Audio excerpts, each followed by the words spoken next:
G'day legends, I hope that you're having a fantastic start to the week. Now we do have a little bit to go over today, but I will say it actually has been fairly slow over the past 24 hours, at least compared to the 24 hours previously where we had a lot of strikes, we had large map movements, confirmations of areas coming under control. But we do have some map updates that we will look at the end of the video, and those are significant, and it is important to build the picture of what is happening on the front line. Of course, we're going to look at some drone footage. We're going to look at a ship that has been damaged. We'll look at a damaged Patriot system. Of course, the maps.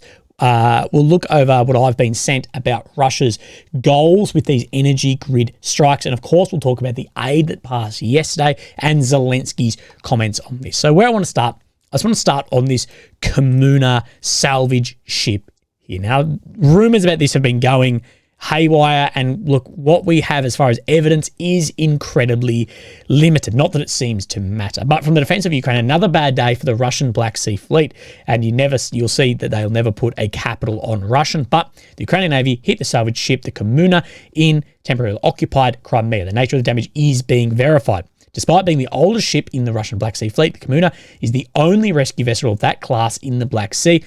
Its purpose is deep sea work, raising submarines and sunken cargo. So it also has a small submarine on it that can be a rescue vehicle and pull things off the bottom. Now, there's been like wild things about what this was actually doing, what the strikes are going for here.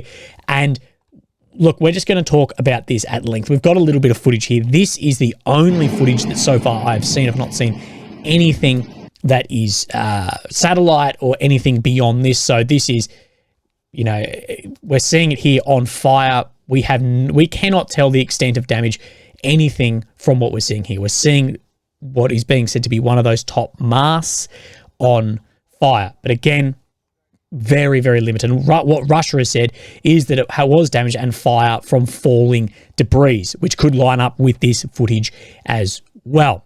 But what could this, let's say it was a loss, what could this have an effect? Well, this could potentially limit submarine operations in the Black Sea. Now, people have pointed out, is it worth hitting this well over 100-year-old ship with either a Storm Shadow Scalp, or some are reporting a Ukrainian Neptune anti-ship missile? Like, is it actually worth it? Now, what others are saying was no, it was actually parked next to or docked next to a Rapucha class ship, and it actually had a miss on target.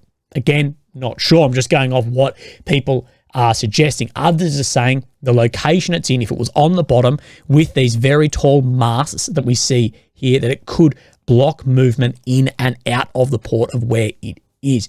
That said, we're just going off the absolute limited information that we currently have. And we can't rule out falling debris until we get more footage of hits on target. So, of course, this is it here, built 1912 to 1913. So it is a museum piece, and you can see this is the rescue submarine here. So it could limit operations for submissions in the Black Sea. How much of that is actually going on? Well, that information is incredibly limited as well. In this, we have a breakdown of exactly what this ship does. Others have pointed that it was being refurbished in an attempt to lift the Moskva, of course, the flagship of the Black Sea that went down in 2022. But again, wait for confirmation on any of these. We had ships that were damaged, said to be destroyed, blah, vice versa, all of this. Wait for confirmation on strikes. Eventually, things come out incredibly quickly. Look at the Tu-22M3. We had that video straight away. There's cameras everywhere. Everyone has a phone. Everyone loves posting shit to be first on Telegram, whether it's Russian or Ukrainian. So we do get it fairly quickly. With any large claims, you need large evidence. Now, speaking of the Tu-22M3, fighter bomber has put up this. Now, it was speculated that 3 of the 4 crew had survived and that 1 was either killed or missing. Fighter bomber then confirmed 4th crew has been found. Eternal Flights are saying that the 4th crew member was killed from that plane we saw in the flat spin going down. Now, let's talk about the Patriot system.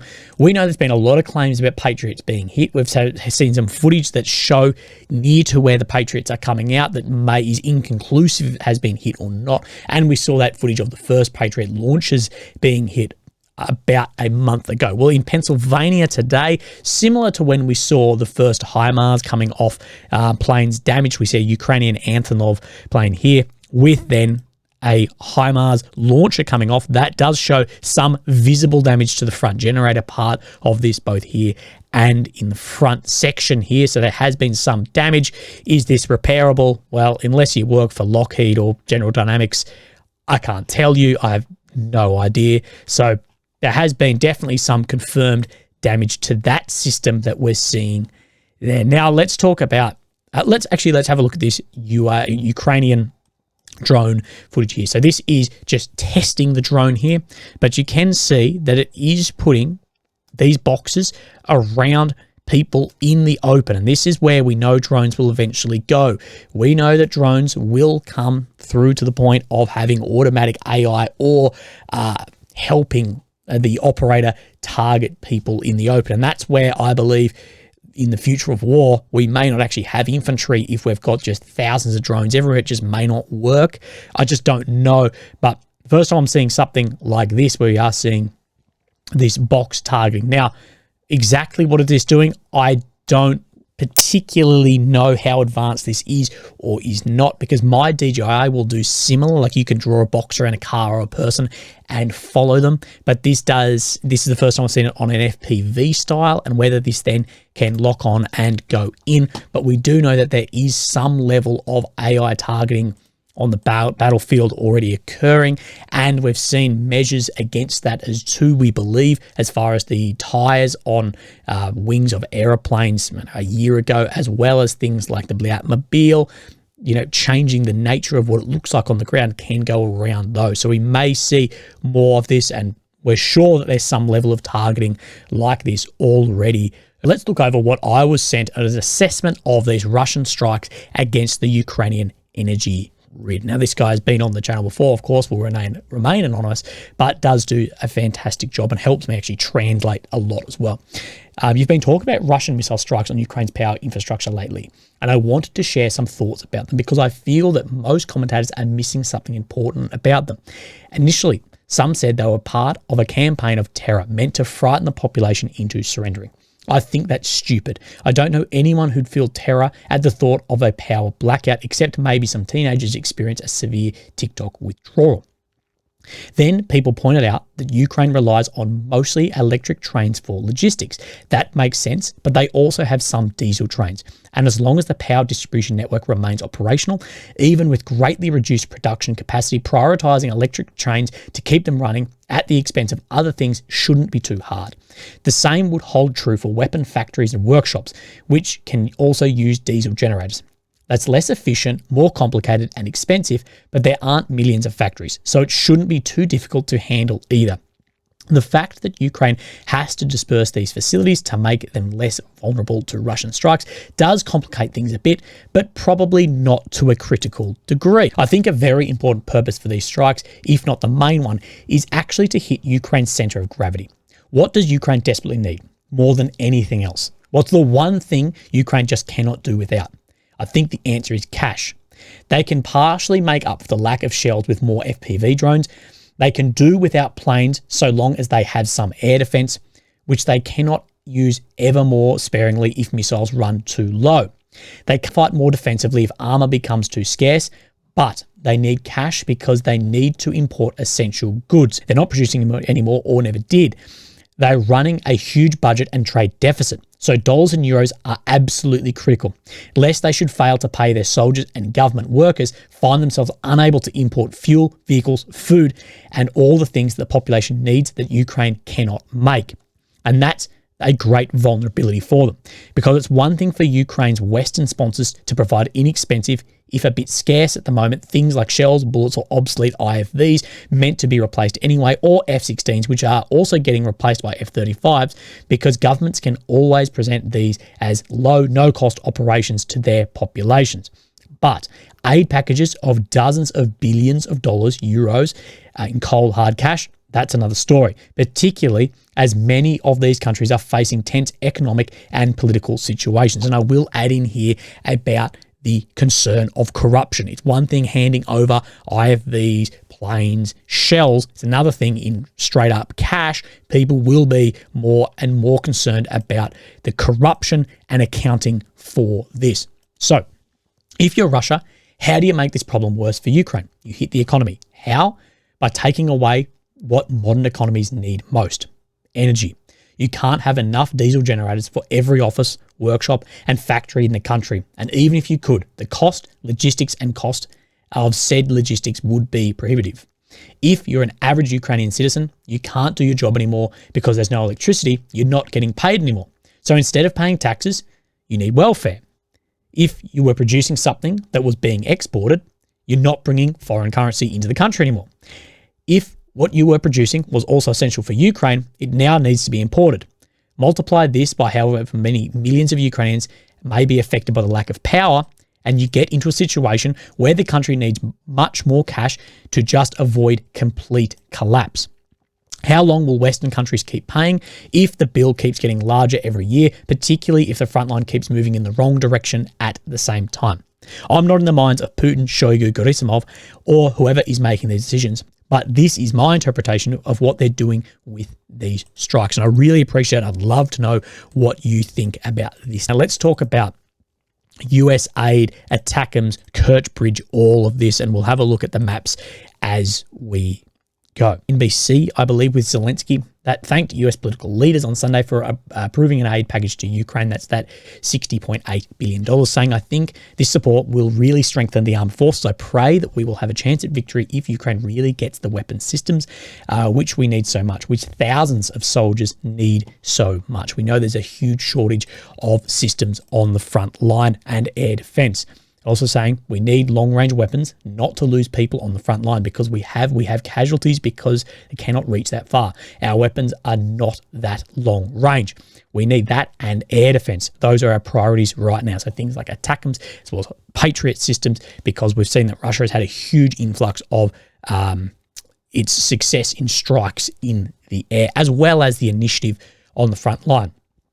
Asked whether the aid will help Ukraine win the war or just prolong it, Zelensky has said it depends on when we actually get weapons on the ground. As you said, Kristen, if we get it in half a year, well, we've had the process stalled for half a year and we've had losses in several directions, losses in men and equipment. Now we have the chance to stabilise the situation and to overtake the initiative. And that's why we need to actually have the weapon systems. Giving the US a specific timeline of the war, well, it depends how soon they get this aid.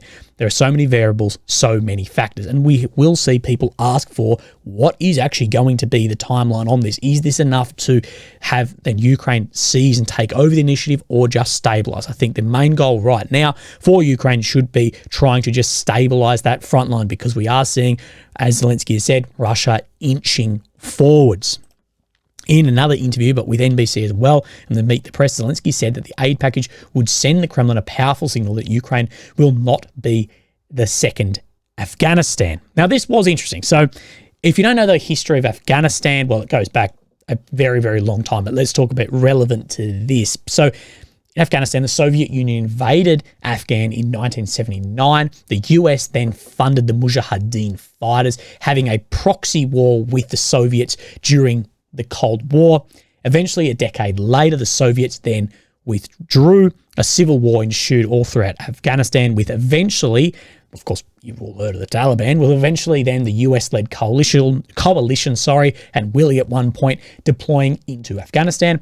And then some 20 years later, we withdrew as well, essentially handing the country back to the Taliban, more armed than ever before, but with no success between two superpowers and decades committed and tens of thousands of soldiers too. So there was no end goal that was realistic, really put in. It seemed to chop and change for Afghanistan. We have had people, American officials, have concern about before. We don't want a second Afghanistan. So Zelensky pushing back on this. Now we need to talk about ATACMS, and we do know that these could potentially be very soon going into Ukraine, or at least more coming in. So Senate Intelligence Committee Mark Warner has been asked by then Margaret Brennan. So Senator, $61 billion aid to Ukraine, and 60% of that stays as an investment into the industrial base. Zelensky said this morning on another network, it is important to get crucial long-range artillery like ATACMS. Is that what the money will pay for? And if so, when will they actually go in? Now, he says, if we step back for a moment, most of my life, that America's defense force have been focused on Russia. We know there's been huge focus against Russia. And there's, of course, huge propaganda campaigns from America against Russia, Russia against America, and the development of these massive forces. Now, in the last 2 years, with less than 3% of our defense budget, 2 years running, the Ukrainians have limited 87% of the Russians' pre-existing ground force, 63% of tanks, and 32% of their armoured personnel carriers without a single soldier lost. That said, these numbers are going off some other stats, which, take with a grain of salt, I believe, because we do have as well American officials saying that Russia is more powerful, both industrial base and troop numbers now than before the war as well. But saying, I hope once this gets the president by Tuesday or Wednesday signs off, that the shipments will be literally launched with that longer range attack. So people are saying that these could be in within a week. And what people are pointing at straight off the bat is then the Kerch Strait Bridge. Now, we have spoken about the concern with this now being symbolic more than strategic this late into the war. So we know that ATACMS will have the range against this bridge. We know the Taurus would have been the perfect system for that. Germany's just not giving the system. The ATACMS may just punch holes in rather than take out the underlying support infrastructure of the bridge. But we also have Ukrainian intelligence saying that the Russians don't use the bridge for military after the amount of strikes, as well as the announcement of the train line from Rostov through to Sevastopol. So I do question how important strategically is this bridge in line with a southern offensive for Ukraine, compared to the symbolic of that bridge still connecting occupied Crimea to mainland Russia.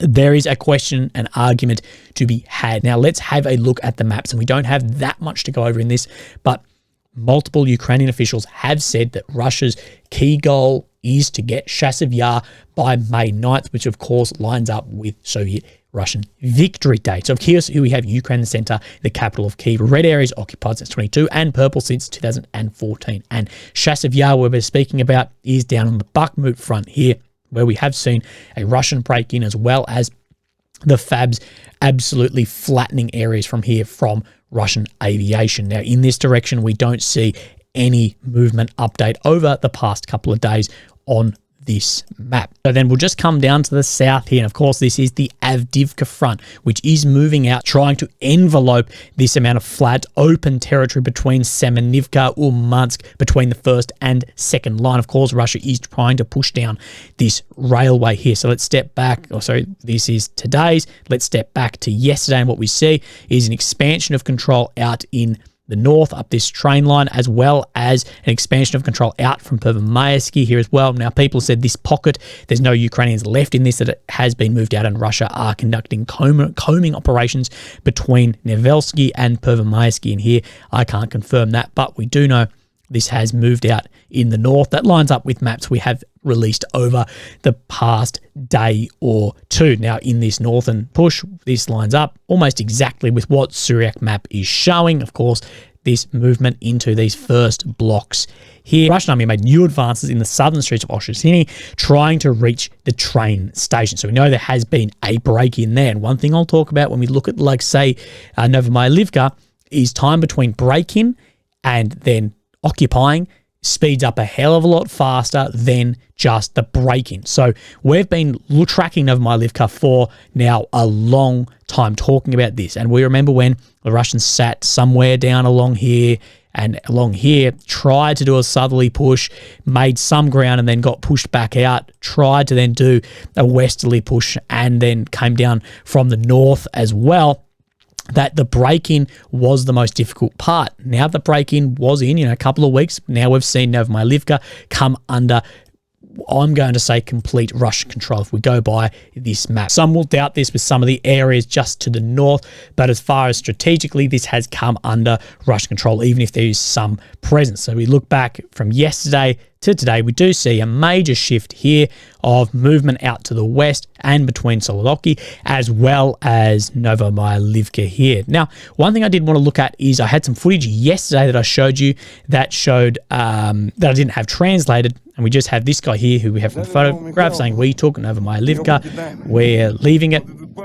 These guys as well, so these troops leaving, that made this war. And you can just see the amount of destruction here as well, as we talked about this patch, and the Marines here. But one thing we did point out was that these guys were well kitted out. So went in for the photo. We don't know where they've ended up, but we can see then, you can see a drone in the background as well as the reservoir taken in the background as well here. But you can see that these guys are well kitted out. We know there's a huge variable between how well kitted some guys are and how shit kitted others are. But these guys are well kitted out. You can see from another photograph here as well that, you know, bloody tricked up AK as well as good quality kit. And if you're ever after a pair of boots, if you're going to get in the army, buy these. This is what I always wore, but the lower top ones in these, lower Zyphers, best boots. Regardless, that these guys were well kitted out, showing that there is more of the elite style troops pushing through Novomalyivka, and it does discount that fighting with shovels bloody narrative that people tried to push. And I think this was the biggest problem that both Ukraine and Russia have had, is just underestimating the enemy you're fighting, whether done by Russia or done by Ukraine. Legends, this video was very hard to get through. I don't know why, but I hope that you're having a great day, and I'll speak to you tomorrow. Thank you. Bye-bye.